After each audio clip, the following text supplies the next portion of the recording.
Hey, Magic fans, welcome back. This is the Captain speaking here on Capnclydes MTG. Today, we've got more cards from the older sets making a break for the moon as they are sneakily heading up to the higher echelon of expensive. And some people haven't really started to notice yet. But hey, it's about time somebody put a spotlight on it. So, let's not forget, comment, like, and subscribe. Hit those notifications. Links down below. eBay, TCG Player, Patreon, be a YouTube member, all that good stuff. It helps support the channel, but most of all, just watch. For the love of God, just watch. I know my voice is probably annoying. So just mute me, put me in the background. It's fine. It'll be all right. So, for those of you who actually do listen to the channel, Sawyer, my loyal member, shout out to you, buddy. I do appreciate it. We have a chance that let's hopefully FedEx. If you've been in the channel for a while, you know FedEx is the bane of my damn existence. Is supposed to be bringing my cards starting today. However, I trust FedEx as far as I can throw their van. If you've never seen a FedEx van, trust me, it's just painted pretty. It's basically a giant brick with wheels with morons driving it. But anyway, point being, I should have my stuff on Monday, which is when you'll see this video. But odds are it's probably going to take Tuesday or Wednesday as I play the phone tag dance, as they don't realize that people work during the week and that they're supposed to drop shit off somewhere else for you to pick it up. But hey, who am I to judge people who apparently don't read? But anyhow, so with all that said and done, let's get into looking at some of the cards that are taking off without anybody noticing. The first one's a good one, but an old one. Reprinted of Aggravated Assault. This is from Explorers of Ixalan. So this bad boy, red and 2, enchantment. For 2 red and 3, you get to untap all your creatures after the main phase. There's an additional combat phase, followed by an additional main phase. You can activate it anytime you can cast a sorcery. So, to be fair, this also doesn't say anything about doing it more than once. All it states is that it takes 5 mana. So you could do this over and over again, as long as you have creatures to swing or a reason to have a combat phase, I guess. So yeah.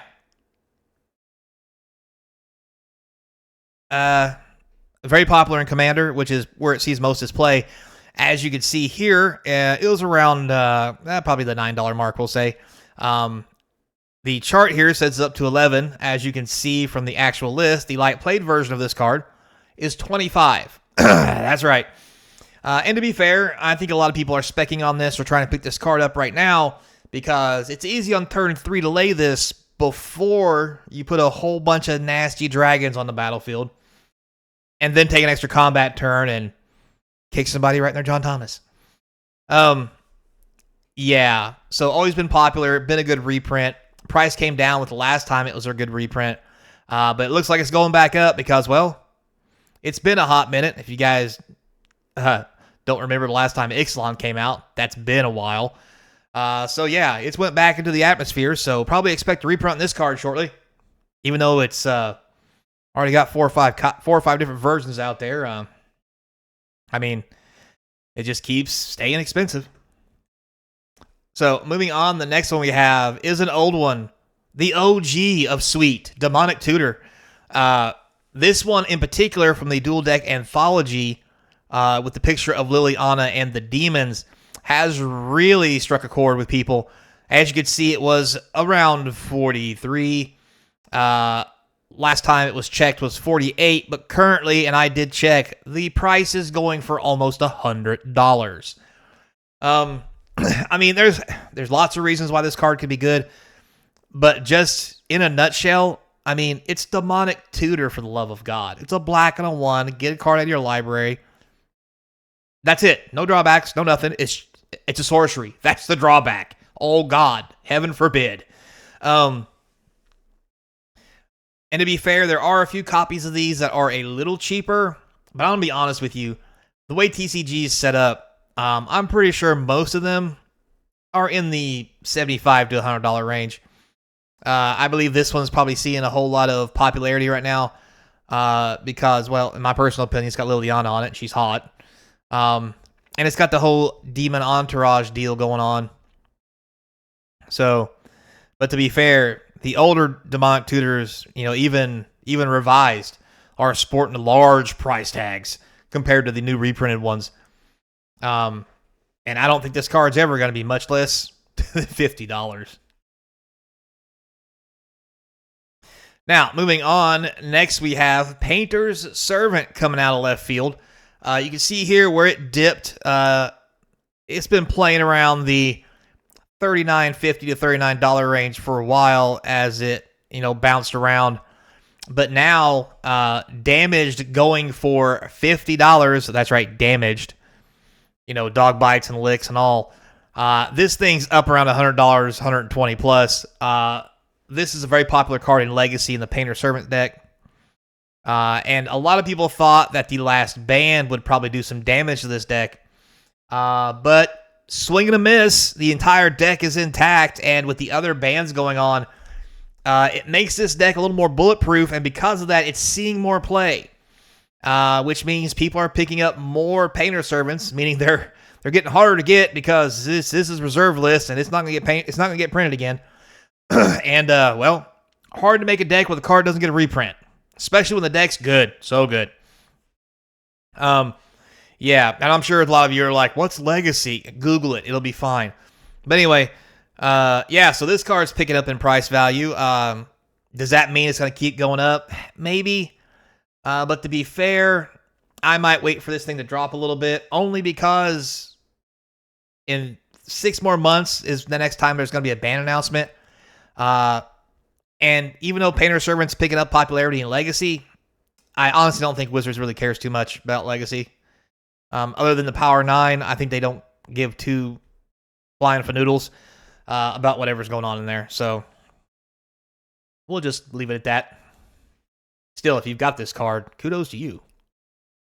All right, Shallow Grave, an oldie but a goodie, and often a forgotten card from the era of Mirage that's not going to get a reprint. Black and 1, instant. Put top creature card from your graveyard into play as though it were just played. That creature is unaffected by summoning sickness. Remove it from the game at end of turn. There are lots of graveyard shenanigan decks that cheat creatures in from the graveyard. This, on the other hand, the only drawback is it takes the top creature card, but let's be fair, that's easy enough to, we'll say, manipulate. But again, also for 2 mana, this is something. And yeah, the creature gets removed from the game, but if you use this and put Grizzlebrand in play, it's no holds barred. Just game on. So at 2 mana, this card has become very popular. And I played back when this card was out. It was actually pretty shitty back in the day. And I'll tell you this much. It wasn't no $80 card. You can see here, this card was floating around $40. It has almost doubled to $71.99. And the reason why? Well, them darn Legacy decks and so forth back in my day are really picking this card up for those graveyard shenanigan decks. Other cards going up. Parallax Tide, believe it or not, from Nemesis, has, come to life, if you would. This thing, for 2 blue and 2, has Fading 5. It's an enchantment. Remove a fade counter from Parallax Tide. Remove target land from the game. When the Tide leaves play, each player returns to play all cards he or she owns removed from the game with Parallax Tide. Now, you may be thinking to yourself, why the hell are people playing this? They get their lands back, yada, yada, yada. This is basically a blue one-sided Armageddon that every turn takes away their land.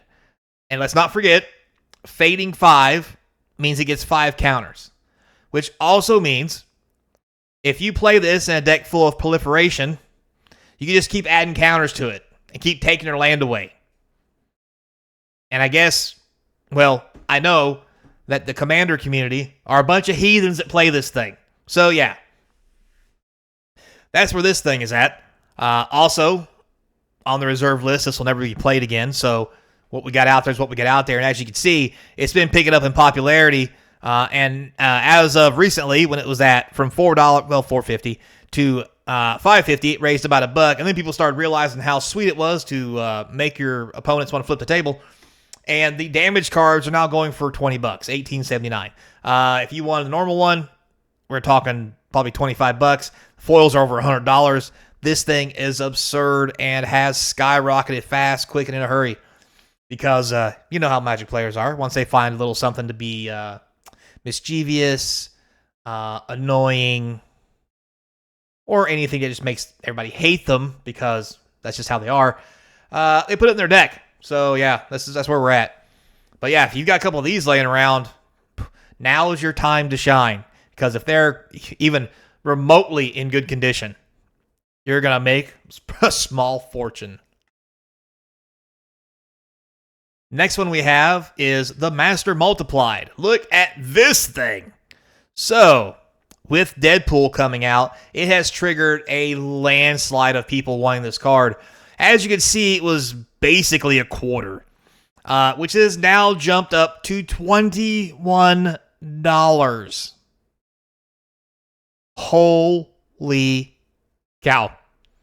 This is probably the biggest increase on the list for the week. This thing is just insane and absurd. Well,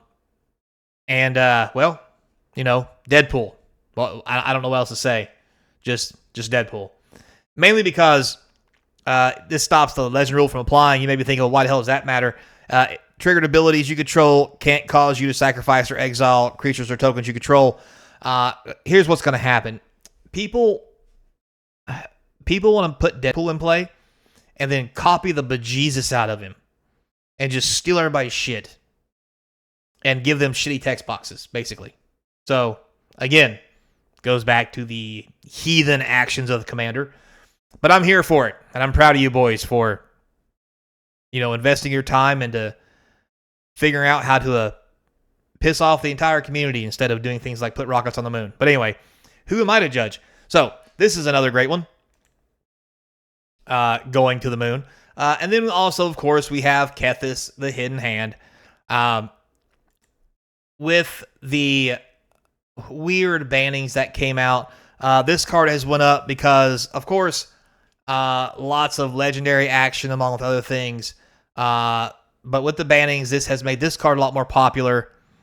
I don't want to say as a substitute for Underworld Breach, but there is a Kethis Hidden Hand deck, which will probably resurface because, well, you can't use Underworld Breach, so here we are with this.